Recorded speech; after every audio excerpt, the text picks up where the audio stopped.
اعوذ باللہ من الشیطان الرجیم، بسم اللہ الرحمن الرحیم۔ میرے عزیز پیارے پیارے دوستوں، ساتھیوں، پوری دنیا کے، السلام علیکم۔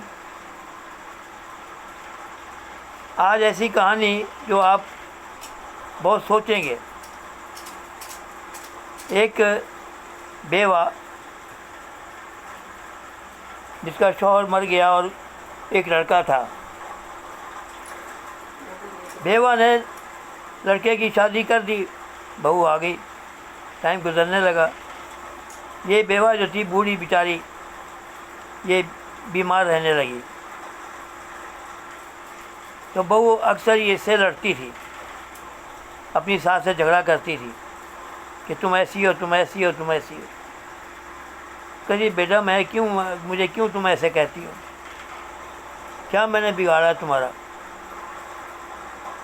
تو کہتی نہیں، میرا گزارا تمہارے ساتھ نہیں ہو سکتا، کیونکہ آنے دو اپنے بیٹے کو۔ بہو ایسی بات نہیں ہے، تم مجھے دوا لا دو، میں دوا کھا لوں گا، دوا کا ٹائم ہو گیا ہے۔ تو کہنے لگی لو تمہارے تو نخرے ہی نہیں مکتے، روزانہ کوئی نہ کوئی بات ایسی کرتی ہو، ہم کہاں تک تمہاری خدمت کرتے رہیں؟ کبھی چائے لا دو، کبھی روٹی لا دو، کبھی یہ کر دو، کبھی وہ کر دو۔ نوکر بنایا ہوا ہے، میری بھی کوئی زندگی ہے، آنے دو اپنے بیٹے کو۔ اب بیٹے صاحب جو تھے وہ دروازے میں آ کے سن رہے تھے ساری باتیں، تو وہ رونے لگی۔ بعد میں روتے روتے کہنے لگی تم نے میرا جینا پوری کر دیا ہے، آنے دو حنیف کو، آنے دو، میں ان کو بتاتی ہوں۔ رو رو کے جھاڑے مار کے ہیں، اتنے میں حنیف صاحب آ گئے۔ ہاں جی کیا ہوا بھائی، کیوں رو رہی ہو بیگم؟ کہیں دیکھو تمہاری ماں نے مجھے کہا کہ جاؤ باہر سے بازار سے دوا لے کے آؤ۔ نے کیا آپ حنیف صاحب نے کہا کہ ہمارا تم نے اس کو باہر جانے کو کہا؟ کہ نہیں میں نے کچھ بھی نہیں کیا، میں کہا دوا لا دو، میری دوا تو رکھی ہوئی ہے، دوسرے کمرے میں ہے، میں نہیں جا سکتی، تم دوا لا دو۔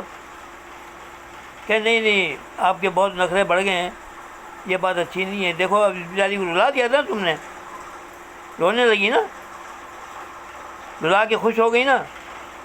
نہیں آپ ایسا کرو کہ میں آپ کو یتیم خانے چھوڑ کے آؤں گا۔ میں نے کہا بیٹا مجھے یہاں رہنے دو، میرے شوہر کا گھر ہے، مجھے یہاں رہنے دو۔ کہ نہیں آپ میرا گزارا آپ کے ساتھ نہیں ہو سکتا۔ حنیف صاحب لال پیلے ہو گئے اور اپنی بیگم سے کہا بیگم جلدی سے نا ان کا سامان باندھو اور چلو۔ تو جی وہ ایک اچھی کیس میں سامان رکھا گیا ان کا بیچاری کا، اور ہاتھ پکڑ کے ان کو گھر کے باہر لے آئے۔ لا کے چلتے چلتے ایک یتیم خانہ آیا، اس میں وہ گئے۔ اب وہاں پہ ان کو بٹھا کے، ماں کو بٹھایا تو پرچی بنوانے کے لیے رجسٹرار کے پاس گئے۔ تو کہنے کہ کون ہے؟ کہنے وہ بوڑھی ہیں، ان کو یہاں جمع کرانا ہے۔